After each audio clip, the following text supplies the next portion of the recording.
Price Lord. ஆண்டவராக இயேசுவின் நாமத்தினாலே இந்த நாளிலும் கர்த்தருடைய வார்த்தை கொலோசியருக்கு எழுதின நிருபம் 3ஆம் அதிகாரம் 24வது வசனத்தை நான் வாசிக்கிறேன்.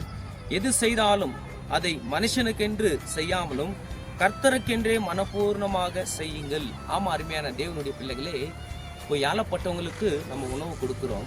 அது மனுஷனுக்கென்று செய்யக்கூடாதா? கர்த்தருக்கென்று நம்ம செய்ய வேண்டும். யாருக்குன்னா ஒரு டிஃபன் வாங்கி கொடுக்குறோம், அது மனுஷனுக்கென்று செய்யக்கூடாதா? கர்த்தருக்கு வாங்கி கொடுக்குறோம் என்று நம்ம செய்ய வேண்டும். யாருக்குன்னா தான தர்மம் பண்றோமா, அது மனுஷனுக்கென்று தான தர்மம் பண்றேன்னு யார் 4 பேர் பார்க்குறாங்கன்ற அந்த தான தர்மங்களை அவங்கள பார்க்குற மாதிரி நம்ம செய்யக்கூடாது. கர்த்தருக்கென்று நம்ம செய்ய வேண்டும். ஏன்னா வசனம் அப்படிதான் சொல்லுது. இன்னைக்கு நிறைய பேர் எப்படியானாக்கா, யாருக்குன்னா நன்மை செய்வாங்க, ஆனா நன்மை செய்துட்டு ஊருக்கெல்லாம் சொல்லிடுவாங்க. ஊருக்கெல்லாம் சொல்லிட்டு அவங்க நல்லவங்களாக காட்டிக்குவாங்க. அதெல்லாம் நற்கிரியைகள் அல்ல.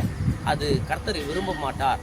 வேதம் சொல்லி கொண்டு இருக்கிறது, நீ எது செய்தாலும் மனுஷனை கன்று நீங்கள் செய்யக்கூடாது, கர்த்தருக்கென்று நீங்கள் செய்ய வேண்டும். அப்படியே காரியங்களை நம்மளோட வாழ்க்கையில நம்ம செய்ய நம்ம தொடங்கலாம். கர்த்தர் உங்களை ஆசீர்வதிப்பாராக. ஆமேன், ஆமேன்.